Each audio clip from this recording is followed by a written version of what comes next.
A few years ago, the landfill harmonic reached YouTube and became a worldwide sensation.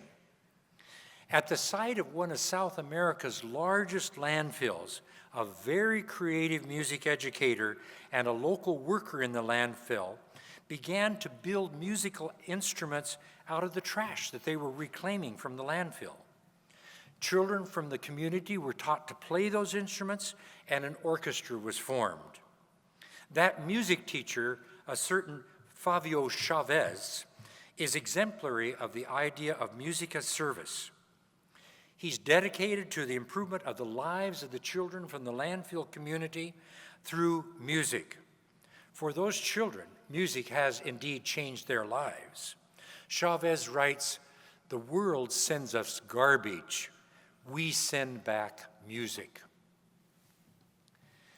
Something very special happens to our own students when they can use music as service. When our studios provide programs for retirement centers, hospital wards, something magical happens.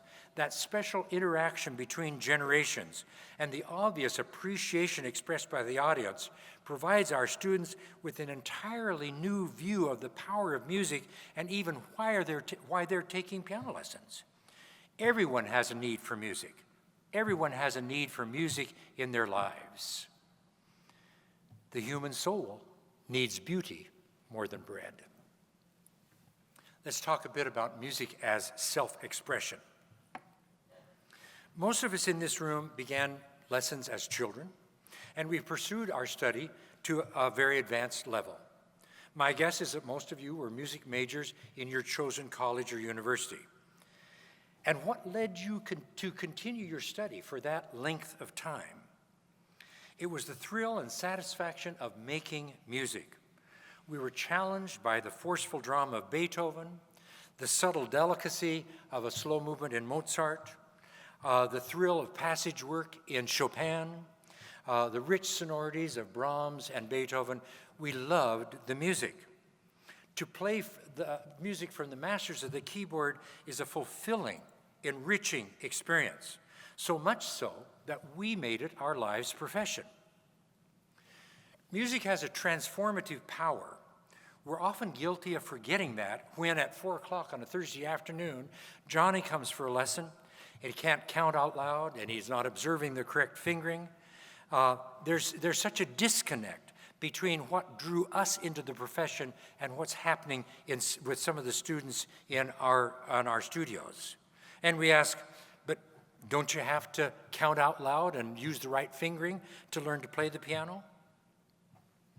I'm reminded of a statement by Richard Chronister in one of his early editorials in Keyboard Companion. Richard Chronister was, as you all know, a colleague of Francis Clark and Louise Goss. He co-founded the National Conference on Piano Pedagogy, and he was the founder and editor-in-chief of Keyboard Companion, the precursor of Clavier Companion. Richard wrote in that early editorial, "We piano teachers must remember that students enroll in lessons for one reason only, and that is to make exciting sound at the keyboard. Every lesson that we teach that does not capitalize on that very musical goal is cultivating a potential dropout." In other words, students come for the right reasons. When we don't deliver the goods, they get discouraged and drop out. Our students, similar to us when we were at that age, are also drawn to the expressive sound of music at the piano. Richard Chronister's statement provides a sobering thought to realize that self-expression is at the heart of successful piano study. It is what kept us at the piano. Why should it be any different for our students? But when we face assessments, competitions, and festivals, it's very easy to focus on the note-perfect performance, stylistic ornaments, and the correct tempo. In all of that focus, we do not stop and ask ourselves, what does this piece mean to you?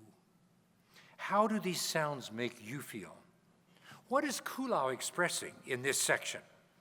And how is the title of this piece realized in the sound? I agree with Richard.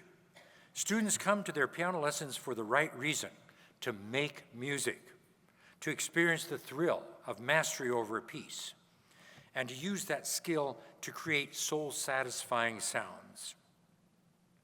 I would suggest that each of us has the mandate to make that the central theme and goal of every lesson, to help our students unlock the door of effective expression in every piece. It is truly the key to long-term study and to a lifetime of musical enjoyment at the piano. Now, there's another aspect of this topic that is aimed directly at us, the piano teachers. My wife was a psychiatric social worker and would frequently present workshops to piano teachers on professional burnout. She would point out the discrepancy between what drew us as piano teachers into the profession and what is involved in our actual day-to-day activity. We became piano teachers because we loved playing the piano. We loved the experience of learning, mastering, and performing. As busy teachers, we no longer have the time to practice and perform, to learn and master, and to enjoy making music. So there's a real disconnect. We no longer are stimulated by the very thing that made us choose the profession. But music as self-expression is equally as important for us as it is for our students. Now, you're all very busy. I'm very busy.